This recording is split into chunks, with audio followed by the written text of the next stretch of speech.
So today we'll be talking about mental health impacts of racism, and we'll just do some general statements in the beginning, and then we'll be a little bit more specific about the Hispanic population and the African American population. Needless to say, minorities are more likely to experience negative life events such as poverty, unemployment, incarceration, or abuse.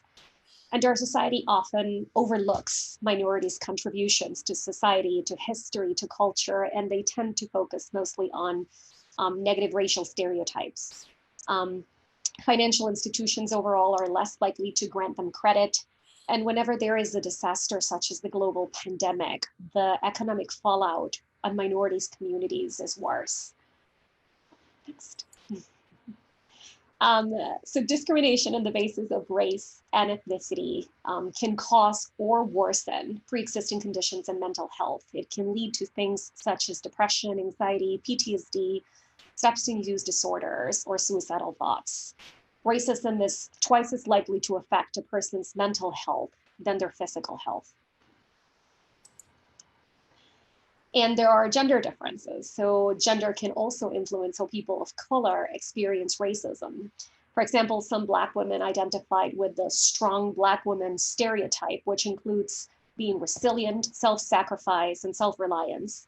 And although this can be very positive traits, identifying with the stereotype can cause increased levels of stress or depression due to the pressure that this stereotype places on women just having to be strong at all times.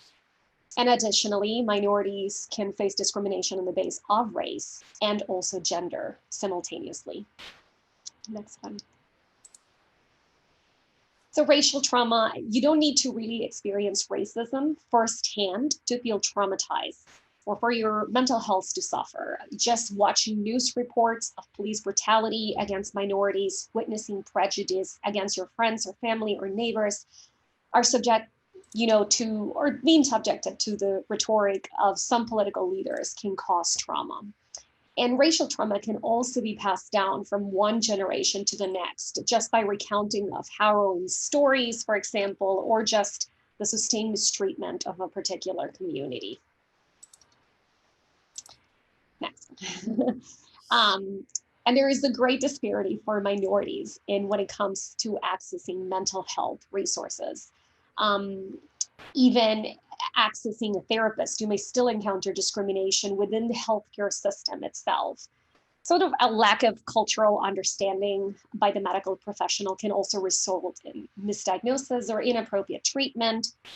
And as well, other barriers for people seeking mental health, which is the stigma, carrying a stigma for many people to look for mental health help, such as seen as a sign of a personal weakness, having few minority therapists or doctors. Most therapists, counselors, and psychiatrists are Caucasian. And sometimes, for example, white therapist might misinterpret a minority's client's experience, which can lead to misdiagnosis.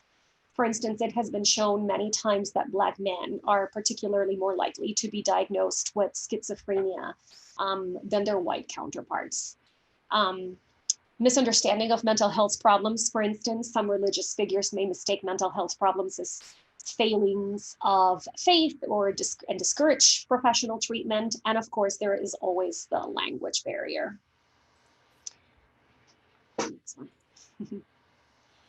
So access to resources. So racism affects the person's ability to access resources, including mental health treatment, and that can occur for many reasons. But in the United States, mostly it is due to economic disparity and health insurance factors. Although the rates of mental health conditions are similar across Black, white, and Latino population, mental health treatment is not.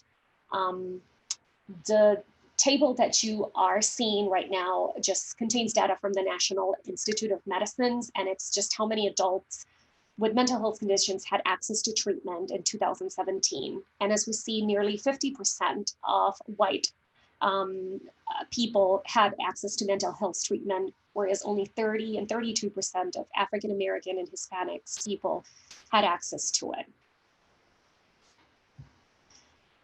So health insurance, just some data on health insurance. So according to the US Health Department, 38.8% of Hispanic or Latino people, 33% of Native American and African American, and Native American or Alaskan, and 22% of Black people had no health insurance. So just looking at that numbers, you have in here that 39% of Hispanics have no health insurance, and that's another big economic factor for lacking in treatment. And only 13.7% of Caucasian people lacked health insurance. So there's like a significant discrepancy when it comes to that.